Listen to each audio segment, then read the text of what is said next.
Partons maintenant en Côte d'Ivoire où un établissement fait figure de modèle dans un continent où le système de santé fonctionne toujours à mi-régime. Près d'Abidjan, un hôpital a ouvert ses portes il y a quelques mois, entièrement tourné vers la mère et l'enfant. Il s'est donné pour objectif de faire baisser la mortalité infantile. Sur place, Patrick Fondio, Marine Zandrano et Oscar Yovu. Au bout d'une rue de cette ville populaire près d'Abidjan, un hôpital flambant neuf.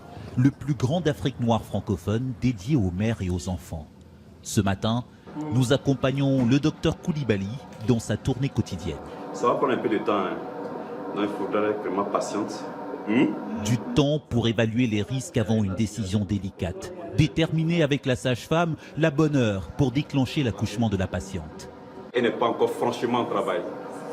Donc il est difficile de dire combien de temps ça va prendre. D'ici 6 heures de temps, elle pourra accoucher. Mais moins de 2 heures plus tard, après une nouvelle évaluation, course contre la montre vers la salle d'accouchement déjà prête. En moins de 10 minutes, le docteur Koulibaly va faire naître le 184e bébé depuis mars dernier. Accoucher. Accoucher. Voilà. Le nouveau-né est bien portant, la mère est en bonne santé.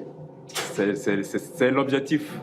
Félicitations. Objectif 0 mort dans cet hôpital créé pour lutter contre le taux record de mortalité maternelle en Côte d'Ivoire. Un établissement privé à but non lucratif, géré par la fondation Children of Africa et classé niveau 3 comme en France.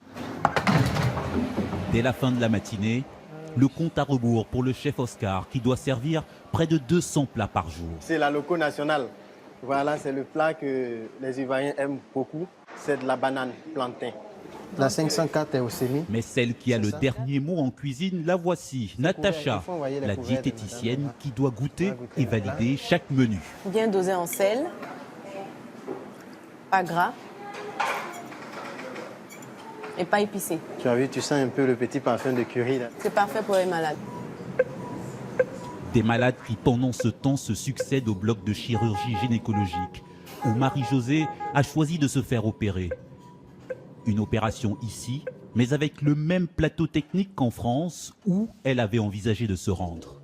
Ça revient nettement moins cher. Déjà, le prix du billet est pour beaucoup. Les séjours encore plus. Et là-bas, je ne sais pas si les frais n'ont pas fait plus de 4, 5, 6 000 euros. Hein. Des économies pour les classes moyennes et des soins gratuits pour les démunis. Un défi quotidien dans un pays où près de la moitié des habitants vit encore sous le seuil de pauvreté.